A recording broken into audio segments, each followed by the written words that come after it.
आराधना दिखने में बहुत ज्यादा खूबसूरत थी, लेकिन वो एक गरीब घर की लड़की थी। उसके पिता गजोधर ये बात समझते भी थे कि उसकी बेटी की भी शादी की इच्छा होती होगी, लेकिन वो ये सोचकर शादी के लिए रुक जाता था क्योंकि उसके पास दहेज देने के लिए कुछ भी नहीं था।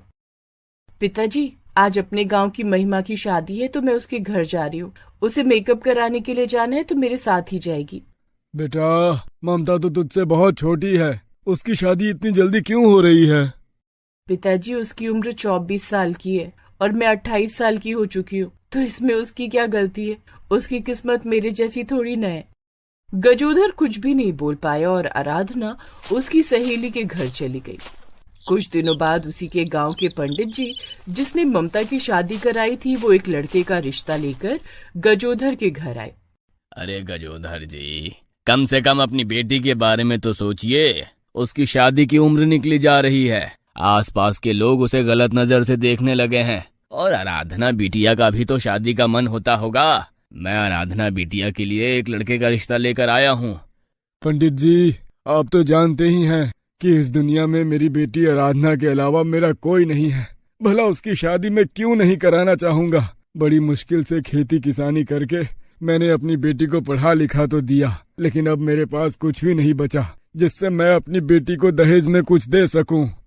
गजोधर जी, मैं अच्छी तरह से जानता हूँ कि आप अपनी बेटी की शादी के लिए हमेशा पीछे क्यों हटते रहते हैं। इस लड़के का नाम धीरज है, पास ही के गांव में रहता है। इसका परिवार भी बहुत ज्यादा तो बड़ा नहीं है, लेकिन ठीक ठाक है। और सबसे बड़ी बात तो ये है कि इस लड़के को दहेज में कुछ नहीं चाहिए। ये लड़का ऐसे ही लड़की की तलाश कर रहा है जिसका परिवार दहेज ना दे, क्योंकि इसका मानना है कि एक इंसान अपनी बेटी को दहेज सिर्फ अपने अहंकार को सिद्ध करने के लिए देता है, लोगों को दिखाने के लिए ये सब करता है। ये तो बड़ी अच्छी बात कही आपने पंडित जी। अगर लड़के का परिवार मेरी बेटी से शादी करने के लिए तैयार है तो मुझे भला क्या दिक्कत हो सकती है। मैं तो लड़के के पूरे परिवार से बात कर चुका हूँ और आपके परिवार के बारे में भी उन्हें बता चुका हूँ। वो लोग आपकी बेटी से शादी करने के लिए तैयार हैं। एक बार आपस में मिल लीजिए, बाकी की कार्रवाई बाद में हम लोग कर लेंगे। कुछ दिनों बाद पंडित जी ने धीरज के परिवार को गजोधर के परिवार से मिलवा दिया। धीरज को आराधना बहुत पसंद आ गई और दोनों की शादी हो गई। अब आराधना का इतने सालों का सपना पूरा हो चुका था, इसलिए वो बहुत खुश थी। बहू, तेरी शादी को तो 6 महीने बीत चुके हैं। तू अपने घर में जानवरों के लिए चारा तो काटती ही होगी। हाँ माँ जी, मुझे चारा काटना बहुत अच्छे तरीके से आता है। मैं चारा काटने वाली मशीन चला लेती हूँ। नहीं, तुझे मशीन चलाने की कोई जरूरत नहीं। तेरा देवर विनोद मशीन चला लेगा। तू बस मशीन में पीछे चारा लगाती रहना। हम लोग जरा पड़ोस की शादी में जा रहे हैं, शाम को धीरज आ जाएगा, उसके लिए खाना बना देना। ठीक है माँ जी, आप फिक्र मत कीजिए। सास के जाने के बाद विनोद ने अपनी भाभी आराधना को बुलाया चारा काटने के लिए। देवर जी, मशीन जरा धीरे धीरे चलाइएगा, क्योंकि आपके बड़े भाई को मेरे हाथों के नेल्स बहुत ज्यादा पसंद है। उन्हें कुछ नहीं होना चाहिए। अरे आप फिक्र मत कीजिए भाभी। जवान खून तो जवान खून ही होता है।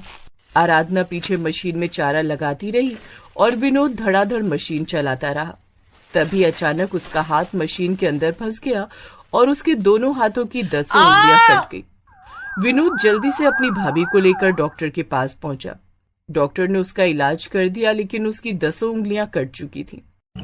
रात को जब घर वाले वापस आए तो उन्हें ये सब पता चला। भैया, इसमें मेरी ही गलती थी। भाभी ने मुझे मना किया था, पर मैंने ही जल्दबाजी में गलती कर दी। बहू, तू तो कह रही थी कि तूने बहुत चारा काटा है, संभाल कर नहीं काट सकती थी। माँ जी, मैंने ध्यान नहीं दिया, पता नहीं कैसे हो गया ये सब। आज से पहले कभी नहीं हुआ ऐसा। रात में अपने कमरे में धीरज और आराधना आपस में बातचीत कर रहे थे। आराधना, जब भी मैं तुम्हारी उंगलियों की नेल पॉलिश देखता था मुझे बहुत अच्छा लगता था। तुम्हारी खूबसूरती भी उन्हीं में थी। अब तुम्हारी खूबसूरती भी चली गई और तुम्हारी उंगलियां कटने के बाद घर का सारा काम भी कौन करेगा।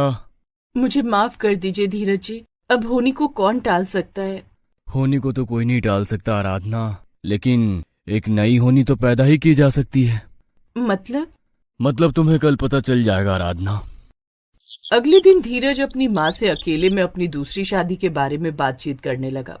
आराधना दूर से ये सब सुन रही थी। तूने बिल्कुल सही फैसला किया धीरज। इस घर में कोई काम करने वाला नहीं था, यही सोचकर एक गरीब कामकाजी लड़की से मैंने तेरी शादी कराई थी और उसने तो अपनी उंगलियां ही कटवा ली। अब बिना उंगलियों वाली बहू का हम लोग क्या करेंगे? मैं तेरी दूसरी शादी कर देती हूँ।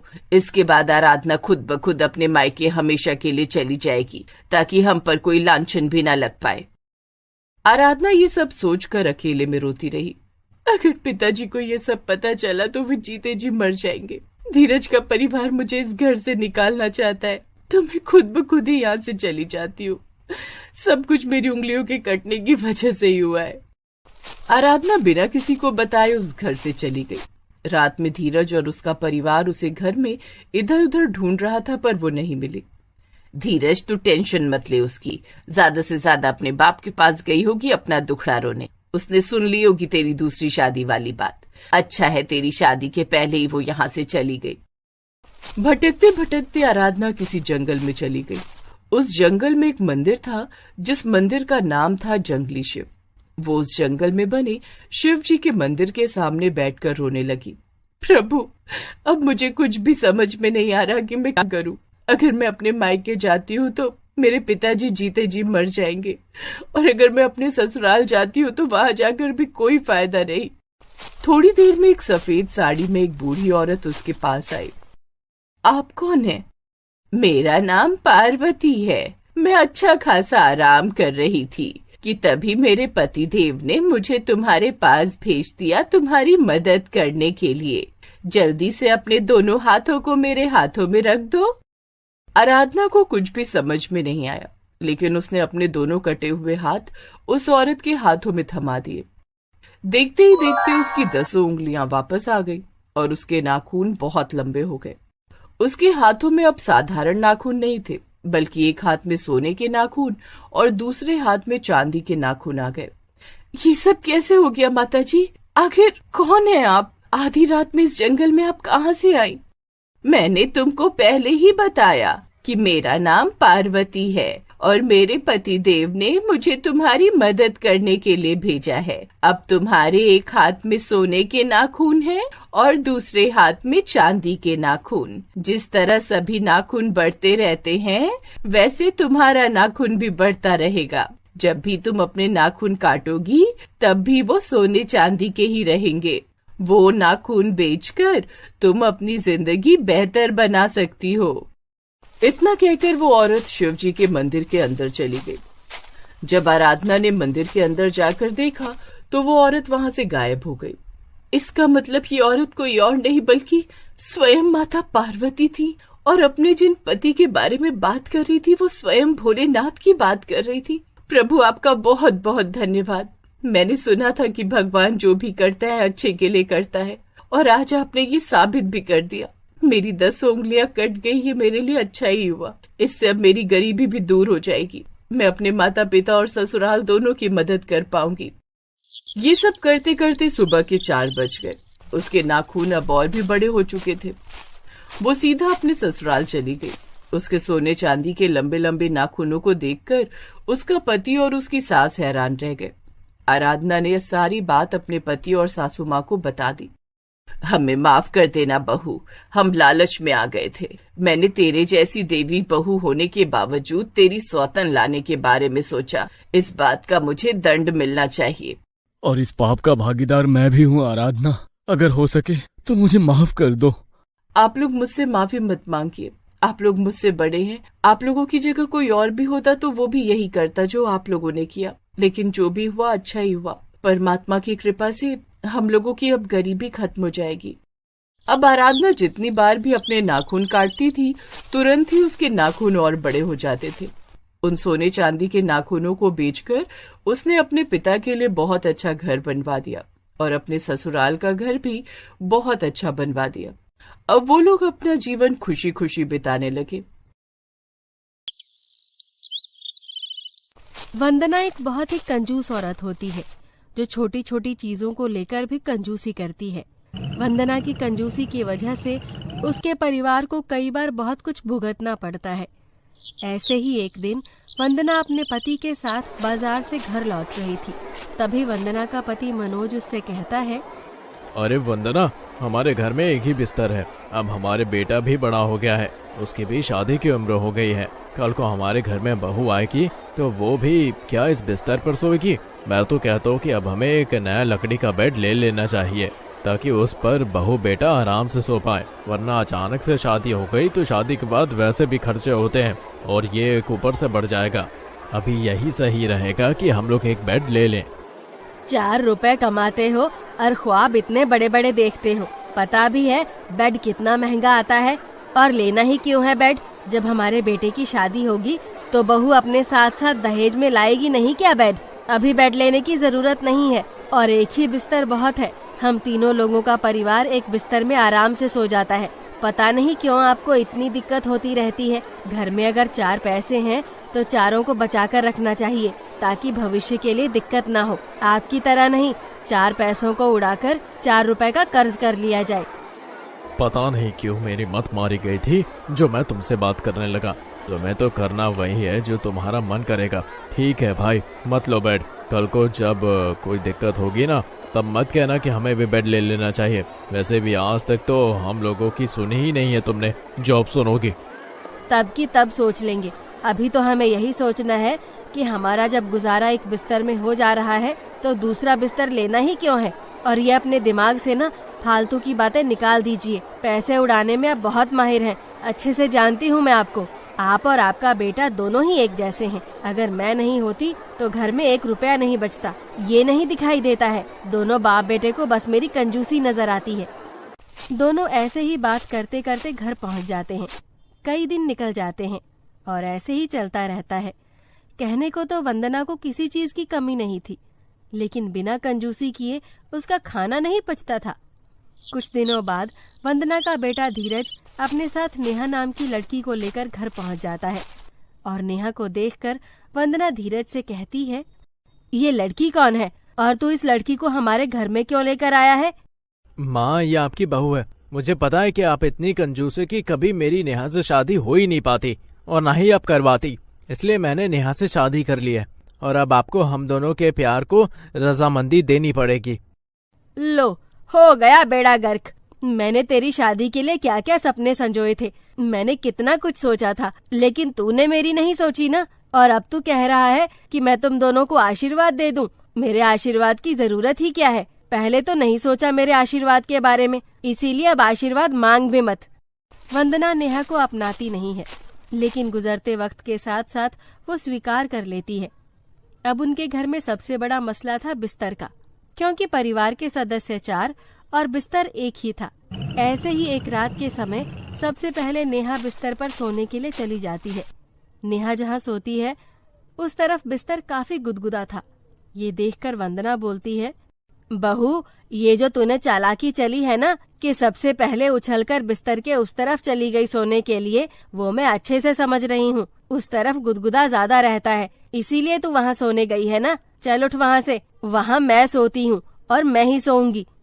नहीं माँ जी, आज मैं सोऊंगी। मेरी कमर में कल से दर्द है, मुझसे बिल्कुल भी नहीं चला जा रहा। आप दूसरी तरफ सो जाओ, मैं तो इसी तरफ सोऊंगी। वैसे भी आप ही नहीं मान रही हो ना नए बिस्तर के लिए, तो इसीलिए आपको ही दूसरी तरफ सोना पड़ेगा। अब दूसरी तरफ आपको भी पता चलना चाहिए कि घर के बाकी लोग कितने दर्द में सोते हैं। बहू, अगर तुझे बाकियों के दुख तकलीफ की इतनी ही चिंता हो रही है तो अपने मायके से क्यों नहीं लाई नया बेड? अपने मायके से ले आती, हमें कौन सा दिक्कत थी। मैं तो रख लेती खुशी खुशी नया बेड, लेकिन नहीं, अपने मायके से नहीं लाई है और ससुराल में शिकायत कर रही है, कमियां निकाल रही है। अरे तुम भी क्या बहू से इतनी छोटी सी बात पर लड़ रही हो? अरे उसने गलत ही क्या बोला है, सही तो बोला है। मैंने तुमसे पहले ही कहा था कि बिस्तर ले लेना चाहिए, पर तुमने मेरी एक भी नहीं सुनी। अब देख लो, घर में बहू आ गई है, अब हम 4 लोग एक ही बिस्तर पर कैसे सोएंगे? तुम्हें आज दूसरी तरफ सोना ही पड़ेगा। कमर दर्द क्या होता है ये पता तो चलना चाहिए ना। सब लोगों की बातों के आगे वंदना कुछ नहीं कर पाती और दूसरी तरफ उसे ही सोना पड़ता है। पूरी रात वंदना ठीक से सो नहीं पाती और जब सुबह उठती है तो उसकी कमर में काफी ज्यादा दर्द हो रहा था। कमर अकड़ाते हुए वंदना बाहर आती है और खुद से बात करते हुए बोलती है, सच में दूसरी तरफ तो कमर में बहुत ज्यादा दर्द होता है। पता नहीं कैसे अब तक घर में लोग सो रहे थे, लेकिन मैं भी ढीठ हूँ। मैं क्यों नए बेड के लिए पैसे दूं? हम नहीं लेंगे। बहू को लाना चाहिए था नया बेड तो। और मैं आज दूसरी तरफ नहीं, अपनी तरफ ही सोऊंगी, जहाँ अब तक सोती आ रही थी। वंदना नया बेड लाने के लिए मान ही नहीं रही थी और घर में लोगों को धीरे धीरे और भी ज्यादा दिक्कतें बढ़ती जा रही थी, क्योंकि जब 3 लोगों को ही एक बेड में दिक्कत हो रही थी तो अब उस बेड पर 4 लोग सोते थे, तो दिक्कत तो बढ़ती ही ना।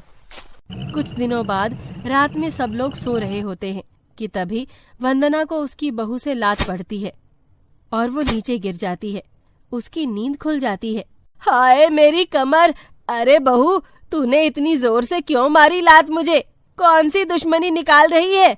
अरे कोई है तो उठाओ मुझे, मेरी कमर इतना दर्द हो रही है। मेरी कमर, कोई उठाओ मुझे। सबकी नींद खुल जाती है और जमीन पर वंदना को देखकर मनोज बोलता है, अरे तुम जमीन पर क्या कर रही हो? हमने तुम्हें जमीन पर सोने के लिए तो नहीं कहा था। हाँ माना छोटा है बिस्तर, पर तुम जमीन पर क्यों गई? नहीं माँ जी, मुझे पता है कि आप नहीं लाना चाहती हो नया बेड, लेकिन इसका मतलब ये तो नहीं कि आप सीधा सीधा नीचे ही सोने लगो। हमें बिल्कुल भी अच्छा नहीं लगेगा कि आप नीचे सोने लगोगी। इसलिए आप हमें बताओ तो कि आप नीचे क्यों सो रही थी, ताकि हमें भी पता चले। अरे बहू, मैं नीचे कोई अपनी मर्जी से सोने नहीं आई हूँ। तूने मुझे नींद में लात मारी है और मैं गिर के नीचे आई हूँ। मेरी कमर में लग गई और तुम लोगों को लग रहा है कि मैं नीचे सोने आई हूँ। माफ करना माँ जी, मुझे नींद में पता नहीं चलता और मेरी ये बहुत बुरी आदत है। मैं नींद में लात मारती हूँ, मुझे माफ कर दो, मुझसे गलती हो गई। लेकिन अब मैं क्या करूँ? मैं अपनी इस आदत को तो नहीं सुधार सकती ना। कोई बात नहीं, धीरे धीरे आदत भी सुधर जाएगी। लेकिन अब मैं बहू की तरफ नहीं सोने वाली, मैं दूसरी तरफ ही सोऊंगी, भले ही मेरी कमर में दर्द रहे। बहू तो लात मार मार के मेरी कमर ही तोड़ देगी। अब वंदना दूसरी तरफ सोती है, लेकिन दूसरी तरफ भी जगह न होने के कारण कई बार वंदना नीचे गिर जाती है। दिन निकल रहे थे और हर रोज वंदना के साथ यही हो रहा था। वंदना की कमर में रोज दर्द होने लगा था। वंदना काफी ज्यादा परेशान हो जाती है और एक बार वो खुद से जाकर नया बेड ले आती है। नया बेड देखकर सब लोग हैरान हो जाते हैं।